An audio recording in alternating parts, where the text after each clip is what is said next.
Hello विद्यार्थियों, आप सभी को मेरा नमस्कार। आप सभी का स्वागत है आपके अपने YouTube चैनल आर्ट गंगा में। विद्यार्थियों, आज हम आपको इस वीडियो में पाल शैली के विषय में बताएंगे। पाल शैली के विषय में हम पहले ही एक वीडियो प्रोवाइड कर चुके हैं, लेकिन उसमें वॉइस क्लियर नहीं था, इसलिए आप लोगों की डिमांड पे हमने इस वीडियो को फिर से बनाया। तो विद्यार्थियों, इस वीडियो में हम आपको पाल शैली के विषय में बताएंगे। पाल शैली के विषय में पढ़ने से पहले हम थोड़ा सा पाल वंश के विषय में भी जान लेते हैं। क्यों जान लेंगे? क्योंकि पाल शैली के जो संरक्षक थे वो पाल शासक थे, इसलिए हमें पाल वंश के बारे में जानना बहुत जरूरी है। विद्यार्थियों, जितना मैं यहाँ पर आप सभी को बताऊंगी वो बहुत ही महत्वपूर्ण है और ध्यान दीजिएगा। यहाँ पर पाल शैली का पूरा निचोड़ बताया जा रहा है। अब हम पाल वंश के विषय में पढ़ते हैं। पाल वंश संस्कृत भाषा का शब्द है। पाल एक संस्कृत भाषा का शब्द है जिसका अर्थ होता है रक्षक। पाल शासकों के विषय कलाओं में स्थापत्य मूर्तिकला में पांडुलिपियों का विकास, इसके साथ साथ टेराकोटा को भी महत्व दिया गया। तो विद्यार्थियों, पाल एक संस्कृत शब्द है जिसका अर्थ रक्षक है और इसमें पाल शासकों के समय में कलाओं में सिर्फ चित्रकला को ही नहीं बल्कि स्थापत्य कला, मूर्तिकला और मूर्तियों में कांस्य मूर्तिका तथा पांडुलिपियों का मतलब विद्यार्थियों पोथी का विकास, इसके साथ साथ टेराकोटा को भी महत्व दिया गया। अब हम देख लेते हैं पोथी कला व लघु चित्रकला के अंतर को हम देख लेते हैं। पोथी कला उन कलाओं को या उन पोथियों को कहते हैं जो सिर्फ और सिर्फ ताड़पत्र पर निर्मित होती थी। ताड़पत्र पर बने कला को हम पोथी कला कहते हैं। और लघु चित्रकला क्या होती है विद्यार्थियों? तो लघु चित्रकला का मतलब है लघु चित्रकला ताड़पत्र पर, कपड़ा पर और कागज पर, यहाँ तक कि हाथी दांत पर भी बनाई गई है। इसलिए पाल शैली को हम तब तक लघु चित्रकला कहेंगे जब ऑप्शन में पोथी कला न हो।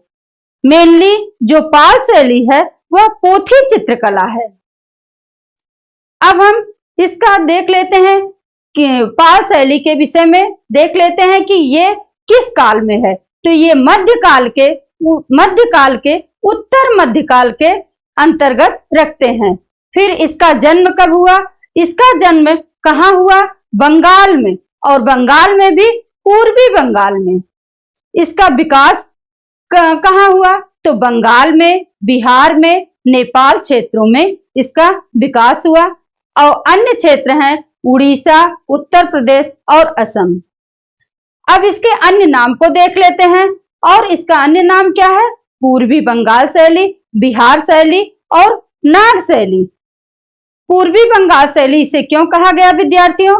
क्योंकि इसका जन्म जो है पूर्वी बंगाल में हुआ था। और इसका बिहार शैली क्यों कहते हैं? ये बिहार शैली में ये शैली पली बढ़ी।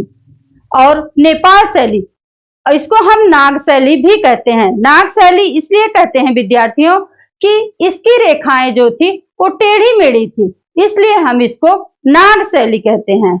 अब हम इसके समय को देख लेते हैं विद्यार्थियों। तो इसका समय 8वीं शताब्दी से 13वीं शताब्दी है। 8वीं शताब्दी से 13वीं शताब्दी इसका समय है। इसका जन्म कब है? 730 ईस्वी से 8वीं शताब्दी। 730 ईस्वी है, शताब्दी में 8वीं शताब्दी है। अब इसके विकास को देख लेते हैं विद्यार्थियों कि इसका विकास कब हुआ। तो इसका विकास विद्यार्थियों 9वीं शताब्दी में हुआ। इसके चरमोत्कर्ष को देख लेते हैं। इसका चरमोत्कर्ष जो है 10वीं शताब्दी में हुआ, और पतन इसका जो है वो 13वीं शताब्दी में हुआ। विद्यार्थियों यहाँ पे ध्यान दीजिएगा कि इस शैली का पतन तो 13वीं शताब्दी में होने लगा था या हो गया था, परंतु यह शैली निर्जीव रूप में नेपाल में 16वीं शताब्दी तक चलती रही। यहां से भी प्रश्न आते हैं, इसको ध्यान दीजिएगा आप लोग। अब इसको संरक्षण कौन प्रदान किया था? तो इसको संरक्षण पाल शासक या पाल राजा ने इसको संरक्षण प्रदान किया। पाल चित्र शैली या चित्रकला की नींव किसने रखी थी? तो लामा तारानाथ ने कहा कि इसकी नींव धीमान के पुत्र बितपाल ने रखी थी। अब देख लेते हैं कि इस पे प्रभाव किसका है।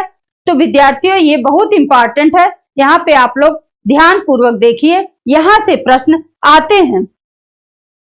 तो विद्यार्थियों हम प्रभाव देख लेते हैं। इसमें प्रभाव मुस्लिम प्रभाव, पश्चिमी भारतीय प्रभाव जिसको हम अपभ्रंश शैली कहते हैं, बंगाल बिहार में प्रचलित मूर्ति शिल्पों का प्रभाव था। अब मुस्लिम प्रभाव का मतलब विद्यार्थियों हम मुगल काल से नहीं लेते हैं, यहाँ पे मुस्लिम का प्रभाव मतलब सल्तनत काल से है, और वो भी सल्तनत काल में, जैसे सल्तनत काल से इसका प्रभाव है। फिर विद्यार्थियों यहां से भी प्रश्न बहुत आता है, तथा कुछ नेपाल वाली पोथियों पर नेपाल का स्थानीय मंगोल प्रभाव है। मंगोल प्रभाव में से विद्यार्थियों हमारा क्या होता है? जो नेपाली चेहरा, मंगोल का मतलब होता है नेपाली चेहरा। अब विद्यार्थियों हम देख लेते हैं कि इसमें किस किस रंग का प्रभाव पड़ा। तो कौन कौन सा रंग है? खनिज व वानस्पतिक रंग का प्रयोग यहाँ पे हुआ है। अब रंगों में प्रयोग रंग क्या है? अब रंगों में प्रयोग रंग कौन सा है?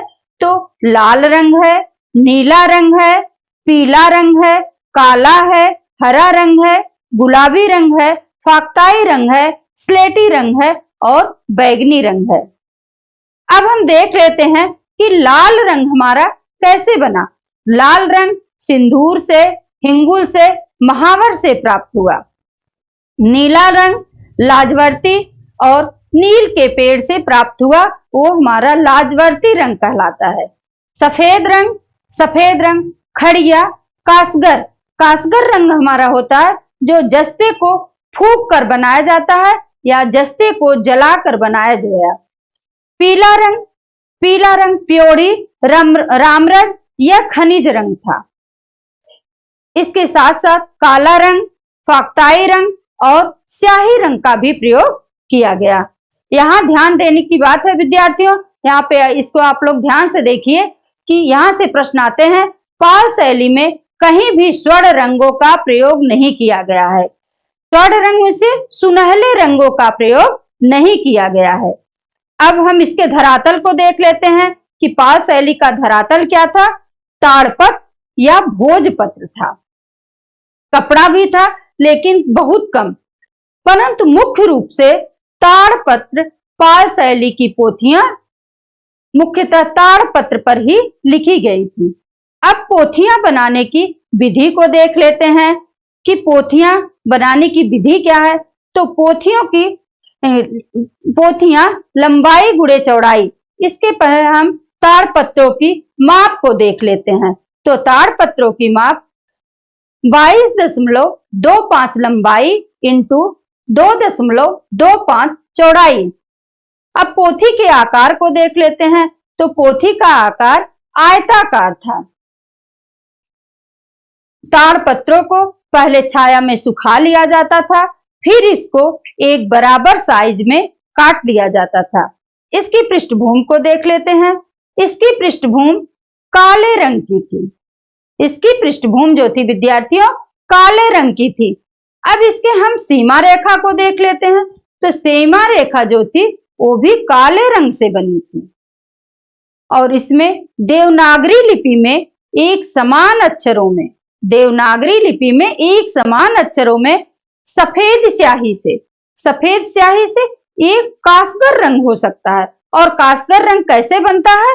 ये जस्ते को फूंक करके बनाया जाता है, वो हमारा कासगर रंग होता है। अब ताड़पत्रों की पोथियों के अंदर वाले ताड़पत्रों के ढाई और दोनों तरफ लेख लिखे जाते थे और बीच में एक या दो वर्गाकार स्थान में चित्र बनाए जाते थे। ताड़पत्रों के दोनों साइड में लिपि लिखी जाती थी और उसके बीच में एक या दो वर्गाकार स्थान में चित्र बनाए जाते थे। सुरक्षा की दृष्टि से ताड़पत्रों के पोथियां दोनों तरफ लकड़ी के पटरे लगाए जाते थे। सुरक्षा की दृष्टि से ताड़पत्रों की पोथियों में दोनों साइड से, दोनों तरफ से लकड़ी के पटरे लगाए जाते थे और पटरों को दीमक से बचाने के लिए लाख का लेप लगाया जाता था। विद्यार्थियों, यहां से भी बहुत महत्वपूर्ण प्रश्न बनता है कि पोथियों का आकार क्या था। पोथियों का आकार आयताकार था। अब पोथियों में चित्र कैसे बनते थे? वो वर्गाकार में बनाए गए। यहां भी ध्यान दीजिए आप लोग कि पाल पोथियों में चित्र बीच में वर्गाकार आकार में बनाए जाते थे और दोनों तरफ लिपि होती थी जिसमें धार्मिक बातें लिखी जाती थी। कोई घर की कहानी नहीं लिखी जाती थी, उसमें सिर्फ और सिर्फ धार्मिक बातें लिखी जाती थी। पटरों पर जिल्द जातक कथाएं अंकित होती थी और पटरों पर जिल्द जातक कथाएं लिखी जाती थी। देवनागरी लिपि में जो लेख लिखे गए हैं वो दाहिने से बाएं की तरफ लिखे गए। इसको भी आप लोग ध्यान से देखिए कि देवनागरी लिपि में जो भी लेख लिखे गए हैं वो दाहिने से बाएं की तरफ लिखे गए हैं। अब हम इसके चित्रण विषय को देख लेते हैं। तो इसका चित्रण विषय क्या था? तो बौद्ध धर्म यानी धार्मिक, बौद्ध धर्म में प्रमुख देवी देवताओं व महायान से संबंधित राक्षसी आकृतियां, लोकेश्वर का चित्र और तारामंडल का चित्र था। अब पाल शैली का नामकरण हम देख लेते हैं। हेलेन रूबिसो ने इसे बिहार शैली कहा है। पाल शैली को हेलेन रूबिसो ने बिहार शैली नाम दिया है और डॉक्टर मोती चंद्र ने इसे नाग शैली कहा है। लेकिन सबसे बढ़िया है कि सबसे सही है कि इस शैली को पोथी शैली कहते हैं। पाल शैली की विशेषता को देख लेते हैं। तो पाल शैली की विशेषता में पोथी कला की शुरुआत हो जाती है। यहीं से पोथी कला की शुरुआत हो जाती है और लघु चित्रण की शुरुआत भी हो जाती है। इस शैली में अजंता शैली की परंपरा विद्यमान है। इस शैली में अजंता शैली की परंपरा विद्यमान है, परंतु पतन के चिन्ह भी मौजूद हैं। यहाँ कथानक चित्र बनाए गए हैं। भारत में लघु चित्रों के जनक के रूप में पाल शैली को ही हम जानते हैं। अब पाल शैली के चित्रों की विशेषता को देख लेते हैं। रेखाएं कैसी बनती थी? रेखाओं में क्रमिक उतार चढ़ाव नहीं था, एक ही प्रकार की रेखाओं का प्रयोग है। रेखाएं जो है जैसे जिस सीधी रेखा में रेखाएं खींच देते थे उसी के अकॉर्डिंग रेखाएं हम खींचते जाते थे। ये नहीं था कि कहीं मोटी कहीं पतली, एक ही तरह की रेखाओं का प्रयोग इसमें हुआ है। मोटी रेखाएं हैं परंतु रेखाओं में गति है, प्रवाहमान है और रेखाएं काले रंग से बनाई गई हैं। अब हम इसकी आकृतियों को देख लेते हैं। तो आकृतियों में सजीवता व स्वच्छंदता का अभाव है। इनकी आकृतियों में विद्यार्थियों सजीवता व स्वच्छंदता का अभाव है। चित्रों में अकड़ जकड़ है, लंबी नाक, परली आंखें, चेहरे प्राय एक जैसे बनाए गए हैं। चेहरे प्राय एक जैसे बनाए गए हैं और गाल जो हैं परले हैं। आंखें बड़ी बड़ी, कर्ण स्पर्शी हैं, वक्र रेखाओं से बनाई गई हैं। सिर चपटे व छोटे बनाए गए हैं। अब इनकी मुद्राएं देख लेते हैं। मुद्राओं का मतलब पैसे से नहीं है, मुद्राओं का मतलब इनकी भाव भंगिमा से है। तो अजंता का प्रभाव होने के कारण मुद्राएं तो बनाई गई परंतु मुद्राएं एक ही प्रकार से बनाई गई हैं। इसके संयोजन को देख लेते हैं। चित्रण विषय सीमित होने के कारण संयोजन में भीड़ भाड़ बिल्कुल भी नहीं है। ज्यादातर आकृतियां अकेली ही बनाई गई हैं। चश्म क्या है? चश्म सवा चश्म चेहरे ही बनाए गए हैं। सवा चश्म चेहरे का मतलब विद्यार्थियों, एक आंख पूरी दिखे और दूसरी आंख थोड़ा, तो वो होता है सवा चश्म चेहरा। अब पृष्ठभूमि देख लेते हैं, पृष्ठभूमि कैसी थी? तो पृष्ठभूमि काले रंग की थी और कहीं कहीं वृक्ष बनाए गए हैं। तूलिका को ही हम ब्रश कहते हैं। यहाँ पर पतली नोक वाली तूलिका का प्रयोग किया गया है, जिसे संभवतः निब कहा जाता है। तो विद्यार्थियों, ये यहाँ पे जितना भी पढ़ाया जाएगा सब हमारी मैम के मेहनत का परिणाम है और वो उसको एथेंटिक बुक से ही पढ़ाती हैं। कोई इधर उधर की बुक से वो कभी नहीं पढ़ाती। वो बहुत परिश्रमी महिला है। वो एथेंटिक बुक से ही जितने भी कंटेंट आपको देंगी सब के सब एथेंटिक बुक से ही देंगी। इसलिए आप लोग इसको पूरा ध्यान से पढ़िए और नोट भी बना लीजिए। फिर हमारे चैनल से जुड़े भी रहिए। पाल शैलियों की सुरक्षा। तो पाल शैली की सुरक्षा, भारत में सुरक्षित पोथियां अवनींद्रनाथ टैगोर के निजी संग्रहालय में, राष्ट्रीय संग्रहालय नई दिल्ली, अजीत घोष के निजी संग्रहालय में सुरक्षित हैं।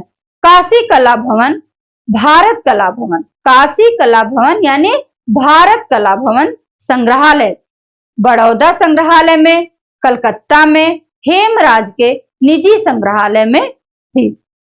अब यहाँ ध्यान दीजिए विद्यार्थियों, आप लोग यहाँ से प्रश्न आते हैं कि भारत में इनका सबसे बड़ा संग्रहालय भारत कला भवन संग्रहालय वाराणसी में है। विदेशों में कहाँ सुरक्षित हैं? तो बोस्टन संग्रहालय अमेरिका, ऑक्सफोर्ड विश्वविद्यालय England, Detroit art institute America में, नेपाल के राजकीय संग्रहालय में सुरक्षित हैं। यहां भी ध्यान दीजिए आप लोग कि विदेश में बोस्टन संग्रहालय अमेरिका में सबसे ज्यादा पोथियां सुरक्षित हैं, लेकिन अगर भारत और विदेश दोनों स्थानों में देखें तो सबसे ज्यादा भारत कला भवन वाराणसी में सुरक्षित हैं। अब पाल शैली की चित्रित पोथियां, तो अष्ट सहस्त्रिका प्रज्ञा पारमिता, यह ग्रंथ पाल शैली का सबसे प्राचीन ग्रंथ माना जाता है, सबसे पहला चित्रित ग्रंथ माना जाता है। इसके लेखक कौन है? आचार्य नागार्जुन। और लेखन कार्य कहाँ हुआ था? नेपाल में हुआ था। विशेष भगवान बुद्ध द्वारा गृद्धकूट पर्वत पर अपने शिष्यों को उपदेश देते हुए दिखाए गए हैं। यह 8000 श्लोकों का एक महायान है और बौद्ध ग्रंथ है। इसमें 32 परिच्छेद हैं। प्रज्ञा पारमिता का अर्थ होता है विद्यार्थियों बुद्धि की पूर्णता। प्रज्ञा का मतलब होता है कि बुद्धिमत्ता या मेधा, और पारमिता का मतलब होता है विद्यार्थियों पूर्णत्व। अब धरातल देख लेते हैं। धरातल ताड़पत्री ग्रंथ, पंचरक्षा सूत्र, साधन माला, करण देव गुहा, अष्ट संधिका, बोध, चर्यावृत, पंचविंशत सहस्त्रिका। पाल शैली से संबंधित शासक कौन कौन से थे? तो पाल शैली से संबंधित शासक राजा गोपाल पाल। राजा गोपाल पाल पाल वंश की स्थापना करते हैं। ये पाल वंश के प्रथम शासक हैं। राजा धर्मपाल, ये पाल शैली के सबसे शक्तिशाली राजा थे। राजा धर्मपाल जो थे वो पाल शैली के सबसे शक्तिशाली या बहादुर राजा थे। इनका समय क्या था? इनका समय लगभग 810 ईस्वी था। राजा धर्मपाल राजा गोपाल पाल के पुत्र थे। राजा धर्मपाल बहुत ही धार्मिक प्रवृत्ति के थे और कला संरक्षक, शासक व अति बुद्धिजीवी शासक थे। स्थापत्य कला में इनकी विशेष रुचि थी। राजा धर्मपाल के द्वारा बनाए गए स्थापत्य, पहला है विक्रमशिला विश्वविद्यालय। विक्रमशिला विश्वविद्यालय कहाँ है? ये भागलपुर बिहार में है। और ओदंतपुरी बिहार, ये नालंदा विश्वविद्यालय बिहार है।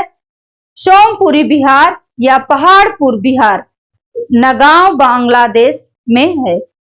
यहाँ भी ध्यान दीजिए आप लोग विद्यार्थियों कि सोमपुरी बिहार को यूनेस्को ने 1985 ईस्वी में विश्व विशारद सूची में शामिल किया था। राजा देवपाल ये धर्मपाल के पुत्र थे।